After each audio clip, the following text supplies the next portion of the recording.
जाने पर खुद की मंजिल पाने में देर नहीं लगती।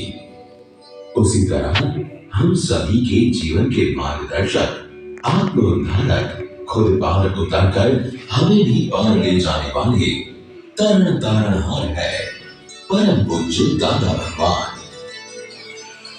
पाए इनका परिचय। भादरण गांव के पाटीदार श्री मुंजी भाई पटेल एवं उनकी धर्मपत्नी झवेरबा के सुपुत्र अंबालाल का जन्म सन 1908 में तरसाली गांव में हुआ था। वे बचपन से ही विचक्षण थे। वे सामान्य घटनाओं में से असामान्य निष्कर्ष निकाल लेते। 16 साल की उम्र में उनकी शादी हीराबाद से हुई। उनका कॉन्ट्रैक्ट का व्यवसाय था, परंतु उनका चित्त निरंतर अध्यात्म के अभ्यास में ही रहता था। ऐसे में लगभग 50 साल की उम्र में सन 1958 में जून महीने की एक शाम को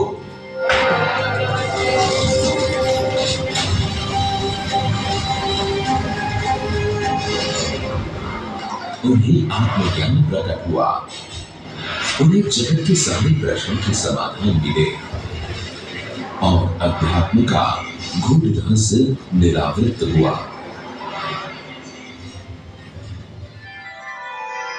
अपनी ज्ञान सिद्धि द्वारा वे एक ही घंटे में अनेकों को आत्मज्ञान देते थे।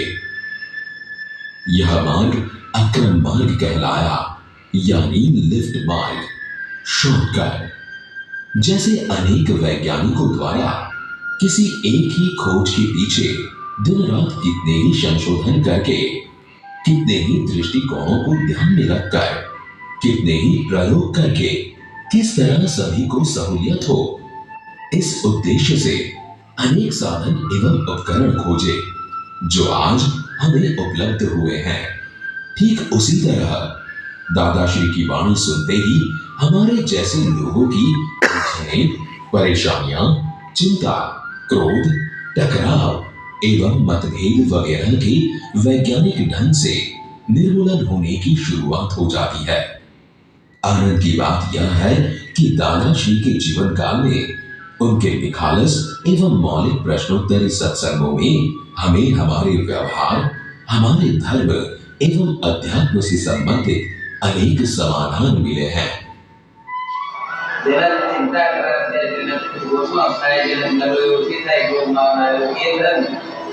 उनकी सटीक बातों में कोई भी तर्क, क्रिया नहीं है, सिर्फ सही समझ ही मुख्य हेतु रहता था।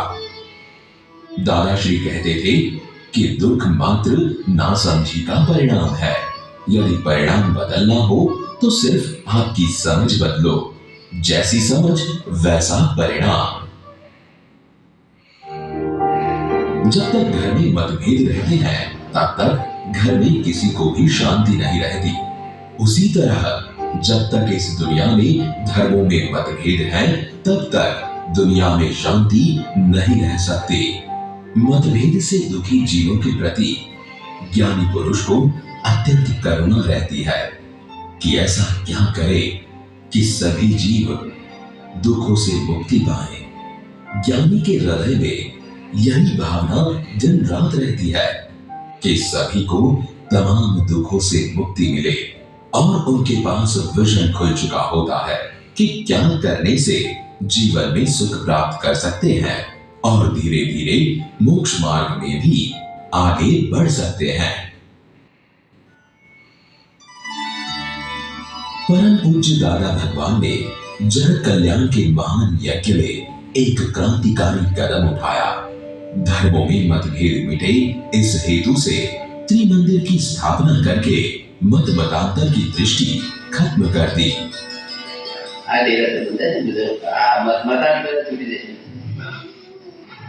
हिंदुस्तान में मतांतर તે વચ્ચે ત્રિમંગલ સ્વામીની દેરાસર છે, મોટું જબરદસ્ત. આ બાજુ કૃષ્ણ ભગવાનનું દેરાસર છે, આ બાજુ શિવનું દેરાસર છે. એ અત્યારે બંધાઈ રહ્યા છે. આ મતાર્થમાં છે. લોકો આત્માર્થને બદલે મતાર્થમાં પડ્યા છે. એ મતાર્થથી દરેક આત્મા સમજી જાય. दादाश्री की इस भावना को पूज्य निरुमा एवं पूज्य दीपक भाई ने साकार किया। ત્રણેય ભગવાન સાથે ત્રણ મોટા સંપ્રદાય આપણા હિન્દુસ્તાનમાં ચાલે છે, એક તો વૈષ્ણવ સંપ્રદાય, શૈવ સંપ્રદાય અને જૈન સંપ્રદાય, અને અંદર અંદર એકબીજાને મતમતાંતર અને જે રાગ દ્વેષ ને કશાયો હોય છે એમાંથી નીકળવા માટે બધાને એક પ્લેટફોર્મ પર મૂકીને દરેકની મહાનતાને જુઓ અને દરેકની જે અંદરનો એમનો જે આશય છે, લોકોને પમાડવાનો જે મૂળ પુરુષોનો જે મૂળ ધર્મ હતો, આત્મધર્મ, ત્યાં કોઈ જુદા પડ્યા નથી. કૃષ્ણ ભગવાનની ગીતામાં આત્માની જ વાત કરી છે, મહાવીર ભગવાને ઠેર ઠેર આત્માની જ વાત કરી છે. જીવ અને શિવનો ભેદ ભૂલાય તો ઓમ નમઃ શિવાયમાંથી શિવોમ હું જ આત્મા છું, અહમ બ્રહ્માસ્મિ છે, પોતે જ છે. એ આખો કોન્સેપ્ટ મૂકવા માટે બધાને એક જ પ્લેટફોર્મ પર મૂક્યા છે.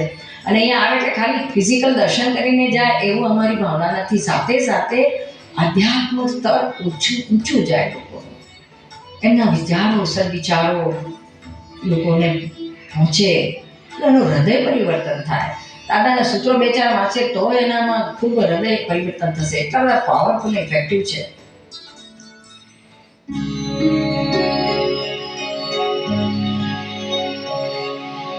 ઓમ નમો હરિહંતાણમ, ઓમ નમો ભગવતે વાસુદેવાય, ઓમ નમઃ શિવાય, ઓમ નમઃ શિવાય, જય સચ્ચિદાનંદ, જય સચ્ચિદાનંદ। दादाजी कहते थे कि मंदिर तो भारत का एक अद्भुत विज्ञान है। मंदिर में दर्शन करने से संसार व्यवहार में उलझे हुए लोगों को शुभ भाव उत्पन्न होते हैं और हिताहित का भान होता है, जो हमें कुछ भी गलत करने से रोकता है। विज्ञान तो उसे कहते हैं कि जिनकी भक्ति की जाए उनके गुण हम में प्रकट होते जाएं। जब तक अमूर्त प्राप्त नहीं हो जाता तब तक मूर्ति के दर्शन करने चाहिए। दादा भगवान कहते हैं कि वास्तव में भगवान जीव मात्र में विराजमान है। आत्म स्वरूप से तो खुद ही भगवान है। જ્ઞાનીઓ તીર્થંકરો જેટલા ભગવંતો બધા આ જ વસ્તુ ઉપર પહોંચ્યા, આત્મદ્રષ્ટિ, ત્યારે જ એને જગતના લોકોએ ભગવાન તરીકે સ્વીકારે.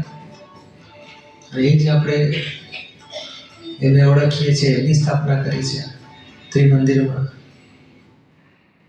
आइए अब हम त्रिमंदिर में चले। वाह, यह तो कितना अद्भुत है।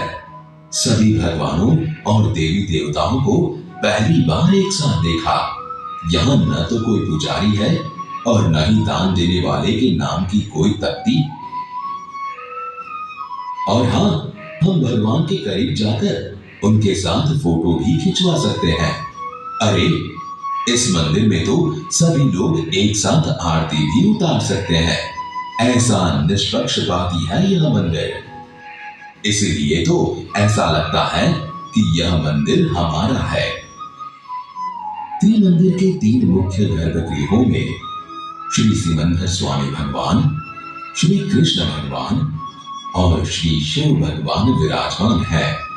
इसके उपरांत यहाँ देवी देवता भी विराजमान है। दादाश्री कहते हैं कि यहाँ विराजमान भगवंतों में से सिद्ध भगवानों के अलावा बाकी सभी भगवान व देवी देवता ब्रह्मांड में साक्षात उपस्थित हैं। એટલા બધા મુખ્ય ત્રિમંદિરમાં જેટલા ભગવંતો છે, દેવદેવીઓ છે, એ બધાએ છેવટે આત્મજ્ઞાન તરફ લઈ જનારા છે. જગતના જીવોને કેમ કરીને આત્મકલ્યાણ થાય, આત્મજ્ઞાન પામે તો જ આ જન્મ મરણ ફેરામાંથી મુક્તિ થાય. श्री सिमंदर स्वामी, श्री कृष्ण भगवान या श्री शिव भगवान को यदि तत्व स्वरूप से देखा जाए तो उनमें कोई भेद नहीं है, प्रकट आत्मा स्वरूप ही है। ये भेद तो व्यवहार दृष्टि से बढ़ गए हैं। मनुष्य जन्म का अंतिम ध्येय है वितराग बनना। अंत में तो सभी धर्म इस बात को स्वीकार करते हैं।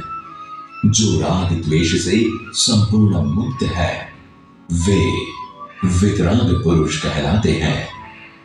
तमाम धर्म वितरागता तक पहुंचने के लिए अलग अलग कक्षा के समान हैं और सभी अपनी अपनी जगह पर सही है। लेकिन जब व्यवहार धर्मों के प्रति भी निष्पक्षपाती दृष्टि होगी तब अंतर शांति बढ़ेगी। इसकी प्राप्ति निष्पक्षपाती त्रिमंदिर के माध्यम से संभव है।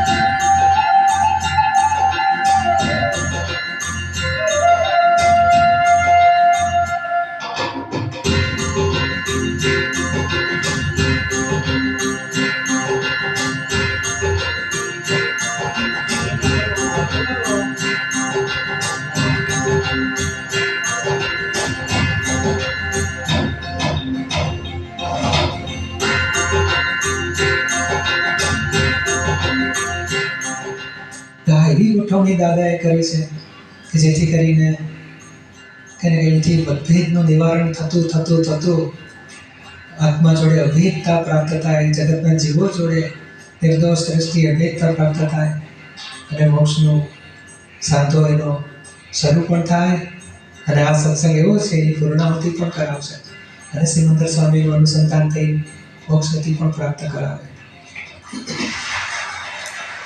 जय सच्चिदानंद।